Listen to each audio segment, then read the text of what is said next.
up, guys? Welcome back to another episode of Montage TV. Today we have this 2015 BMW 435i in for full bolt-ons and a bunch of preventative maintenance like water pump, thermostat, oil filter housing gaskets, full cooling system rebuild. We got intercooler, charge pipe, BOV, downpipe, you name it, bunch of stuff. We're going to be tuning the car, so make sure to hit the notifications down below, comment, like, and subscribe.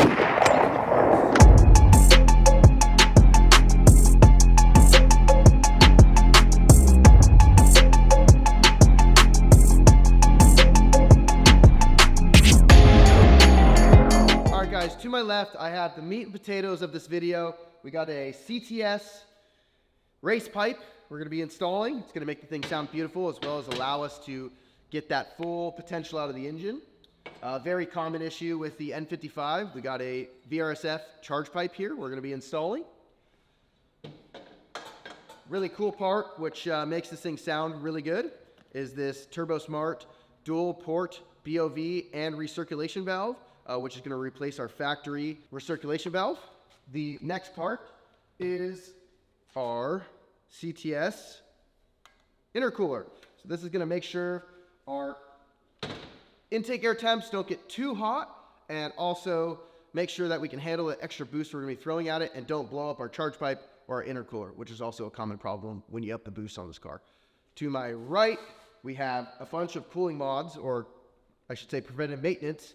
We're doing a new Pierborg factory replacement water pump, as well as a Whaler thermostat. These are all OEM manufacturer parts. We also have a oil filter housing gasket, oil cooler housing to oil filter housing gasket, some O-rings for the oil cooler lines, the water pipe seal for the water pipe coming off of the block, bunch of cooling hoses, stuff like the lower radiator hose we're going to be replacing. Basically all the cooling hoses in the system are going to get replaced. So let's go ahead and get to that.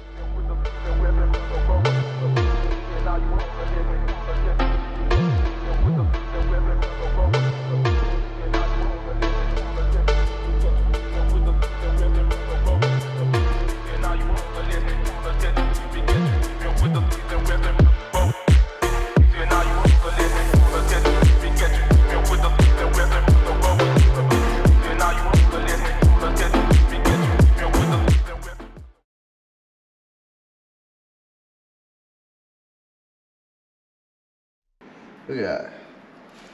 Show the camera. What is this right here? Triple washers, bro? 1, 2.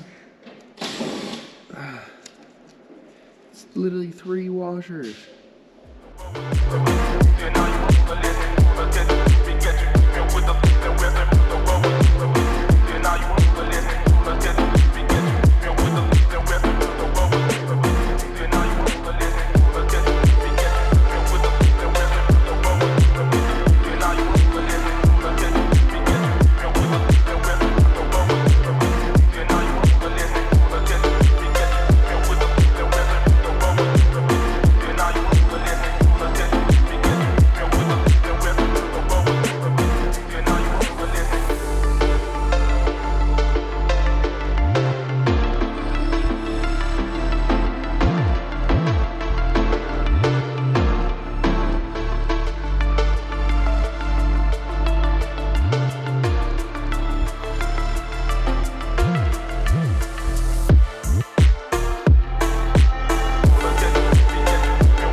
All right, guys, quick update. where we're at, pulling the throttle body out. We've torn this N55 down pretty hardcore. We've got the charge pipe out, pulling the throttle body out of the way so we can get that out. We got to get these 2 heater lines out. Basically the rest of the cooling system is out. We've got the oil filter housing out and broken down completely, cleaned all that up. We got the radiator out because that's pretty smoked. We weren't planning to do it, but we're gonna do it now. We're getting the last few lines, like this lower line, out, and everything else is basically out. Here's the big octopus, which is your thermostat, your lower radiator hose, and the Mickey Mouse hose, as well as the upper hose, our water pump. Intercooler is over here. See, the stock intercooler is out. We do still need to get the diverter valve out as well, which will show you that here from below, but just wanted to give you a quick rundown of what we've done. That's kind of the gist of it. So we're gonna go ahead and take the car back up and show you that from below. All right guys, here's the radiator out. You can see here how much this thing is breaking down. So if I had to go to scrape that with my fingernail, it's completely just chunking. You can see little chunks just falling off of it. Super torn up. Got the stock diverter valve out. Still functioning one piece, but nonetheless, we're in here and it's a pain in the butt to do. So since we have the water pump out, this is the time to do it. We could have upgraded the inlet on this turbo, but deciding not to. It really isn't gonna make a huge difference. We're just gonna clean up this mating surface for the diverter valve. Give you guys a quick look at what it looks like in there. Turbo oil drain line's got a little bit of oil leakage on it. Could just be coming from the inlet. You can see the bunch of oil kind of on the inlet there. Dirt and buildup. The rest of the cooling hoses are out. The last thing for us to do is this water pipe here in the back. We're going to pull that water pipe and reseal that. Once we get that resealed, we can start putting back in the downpipe and some of the other bad boys. So let's get her done. All right guys, so this thing is a pain in the butt to install. I've done them in the past, but I don't remember it being this hard. Water pump definitely has to come out. That's why we're doing it right now. You do have to remove your oil line, oil feed line, here into the side of the block. You can see that there. Hopefully you can. Right there. You got to remove that. T30 torques to 10 Newton meters, as well as these bolts here for the blow-off valve or diverter valve, whatever you want to call it. We are going to reinstall the bracket here. I did try to remove the bracket and use a long extension to go through the front, but that doesn't work. You got to use a combination of wobbles and ball-tipped Allens. That's what we use for the final torque wrench, and just a regular 5mm Allen head driver bit. But anyways, that's all torqued. We are going to install the bracket and reinstall the water pump and everything else. All right guys, quick look before we put the radiator in. Got our new radiator here on the ground, brand new bare unit, factory replacement. We got our new oil pressure sensor in, our coolant temp sensor in, downpipes are in, and the outlet, as well as our thermostat and all the hoses to the water pump. We'll show you that from below. Charge pipe is loosely in. We're about to throw this radiator in, so let's do that.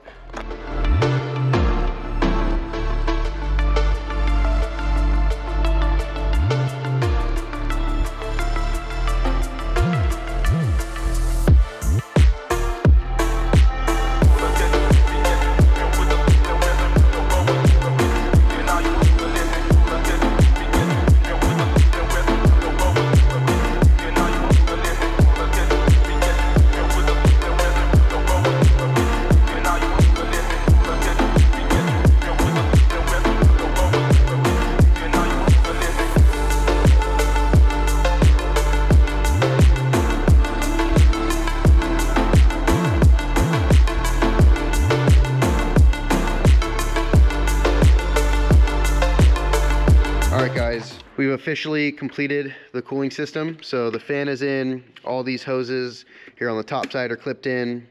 We just put in our new crossover pipe to the reservoir, new upper hose. Obviously you guys saw us put in our new heater hoses. Those are all in.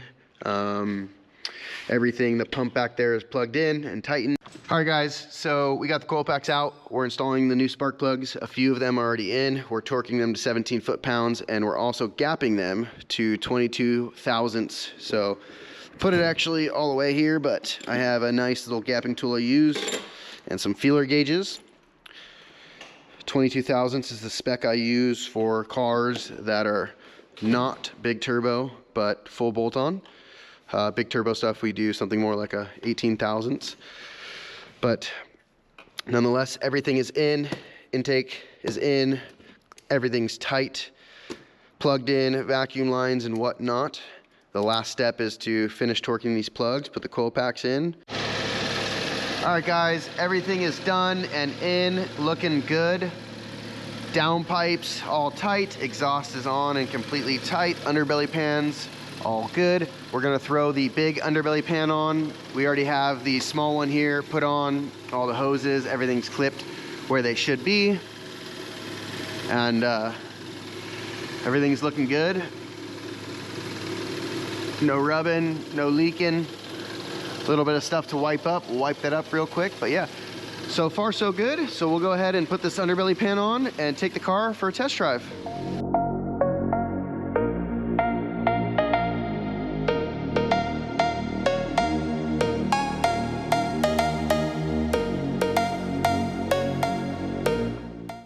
All right guys, we just finished the install of all the cooling system, the downpipe, the intercooler, charge pipe, the MHD tune, the Turbosmart dual port BOV, and the car is running great. Super stoked on it. It's gonna be a blast to go drive right now. It's a little bit wet out there, so we're gonna get you some good content. We'll give you a little update on how the car drives. But other than what you guys have seen, the car basically looks stock still. If you look at it from the top, still stock intake, you know, factory engine cover is still on the car. Even the charge pipe, if you really don't know, you wouldn't notice it. It's just a black, wrinkle black charge pipe, kind of looks similar to the factory one. Car pretty much looks and sounds similar at idle, but now we've got some burbles when you rev it up. But yeah, nonetheless, everything came out smooth. Full cooling system rebuild. This thing should be bulletproof now going forward. Customers should have no issues beating on this car and just having a blast with it. Fresh spark plugs so that, you know, the added boost doesn't cause any spark blowout. We use the 97506 two-step holder plugs like we do on every other car. But yeah, let's go ahead and get this thing on the road and stop talking about it and just enjoy it. So.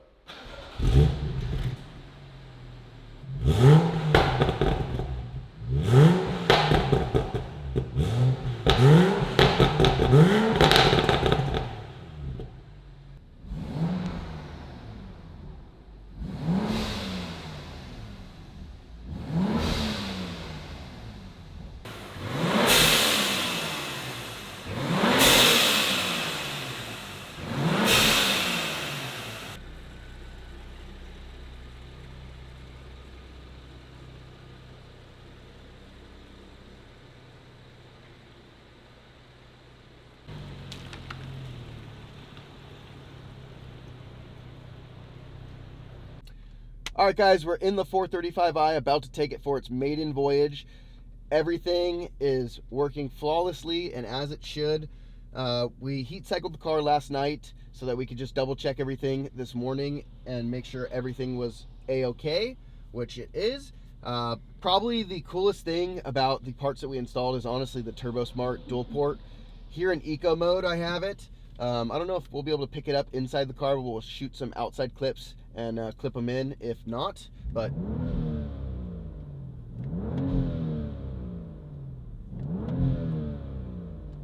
the added noise of the blow-off valve, whooshing noise, is probably my favorite noise about the whole car. When you put it in Sport Plus, the burbles kind of overcome that noise, so we'll do that now. You don't, for whatever reason, you don't hear the BOV nearly as much when you're not loaded in Sport or Sport Plus in this car. But you do hear the burbles. This car still has the stock mid-pipe and muffler, so it's still very quiet. I would probably suggest taking off a resonator or two to this customer so that he can just hear a little bit more of that N55 beautiful noise that we get. Everything else though, pretty much standard as most of our videos. We're gonna have it in Sport Plus. It is a little bit wet out here, so we'll see how much we can actually really lay into it without breaking loose. We'll probably get a couple cool clips of us sliding the car or something maybe. But driving down the road, normal, put it in manual mode. I do love to shift these cars on my own. Just driving it down the road, everything seems to be pretty much the same. It's very tame. You don't even hear the engine at all. We hear the water coming off the tires more than anything.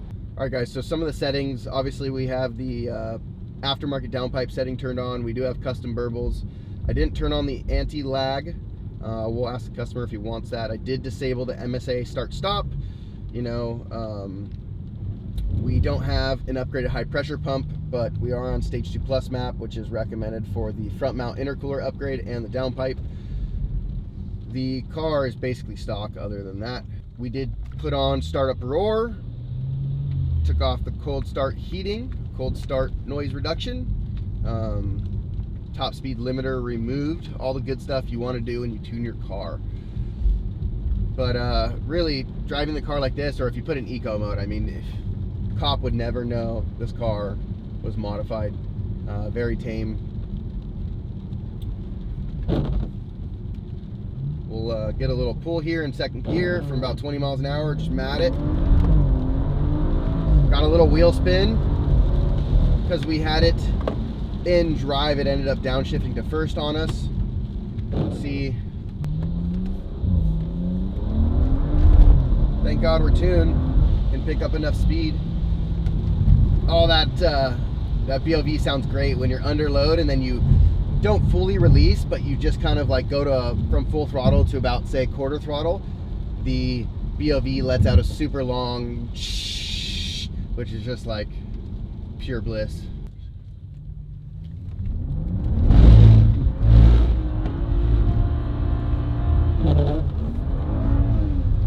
The open diff sucks.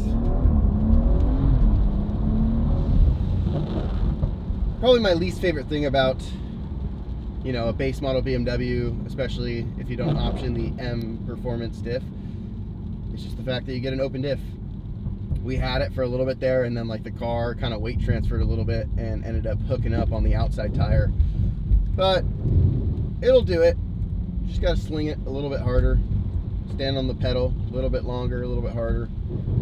In a car with a good diff, man, it's super easy.